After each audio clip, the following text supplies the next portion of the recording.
Assalamualaikum warahmatullahi wabarakatuh. Halo semuanya, perkenalkan nama saya Niki Shanala dari kelas 1211. Di sini saya akan menjelaskan materi tentang katabolisme, respirasi anaerob dan respirasi aerob, yaitu perbedaan respirasi aerob dan respirasi anaerob. Kemudian, perbedaan respirasi anaerob, fermentasi alkohol, dan fermentasi asam laktat. Kemudian, mekanisme respirasi aerob dan mekanisme respirasi anaerob. Reaksi respirasi aerob melibatkan penggunaan oksigen dan dapat dituliskan sebagai berikut.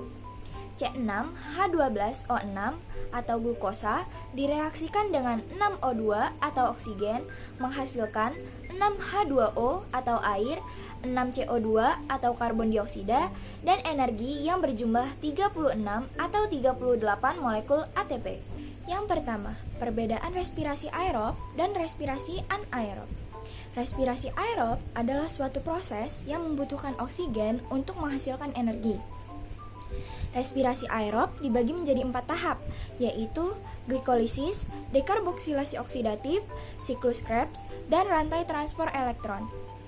Respirasi aerob terjadi di sitoplasma dan mitokondria. Hasil dari respirasi aerob adalah karbon dioksida atau CO2, air, dan ATP. Jumlah energi yang dihasilkan yaitu 38 molekul ATP. Akseptor elektron respirasi aerob adalah oksigen. Sedangkan respirasi anaerob adalah suatu proses pembebasan energi yang tersimpan dalam bahan bakar organik melalui serangkaian reaksi tanpa menggunakan oksigen. Respirasi anaerob hanya dibagi menjadi 2 tahap, yaitu glikolisis dan transport elektron. Respirasi aerob terjadi di sitoplasma dan jumlah energi yang dihasilkan hanya 2 molekul ATP.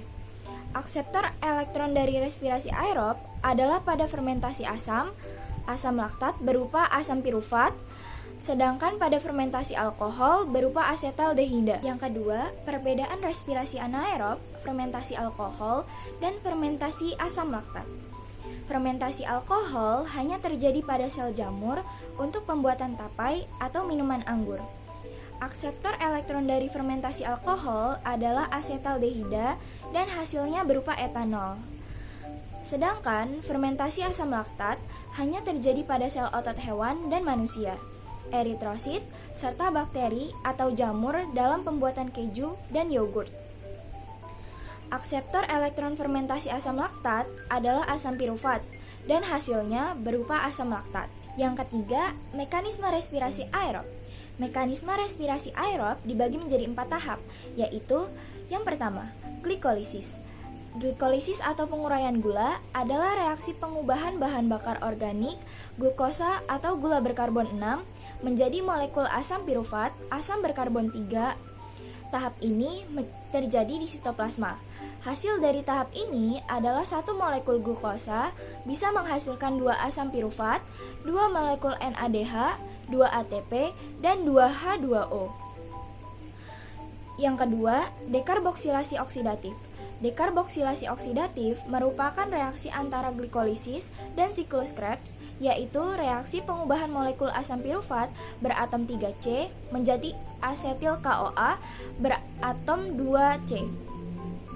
Tahap ini terjadi di mitokondria dan menghasilkan 2 asetil CoA dan 2 NADH dan melepaskan 2 CO2. Yang keempat, mekanisme respirasi anaerob.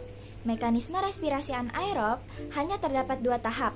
Yang pertama, fermentasi alkohol. Fermentasi alkohol pada umumnya dilakukan dengan jamur ragi. Lalu, pada proses fermentasi alkohol ini, bahan baku glukosa 6 atom C diubah menjadi asam pirufat 3 atom C melalui reaksi glikolisis. Asam pirufat 3 atom C melepaskan CO2 menjadi asetaldehida 2 atom C. Asetaldehida direduksi oleh NADH menghasilkan etanol dan melepaskan NAD+. NAD+ masuk kembali ke reaksi glikolisis dan asetaldehida berperan sebagai akseptor elektron. Hasil fermentasi alkohol setiap 1 molekul glukosa yaitu 2 etanol, 2 CO2, dan 2 ATP. Tahap yang kedua, fermentasi asam laktat. Fermentasi ini terjadi ketika sel otot pada manusia dan hewan kekurangan oksigen.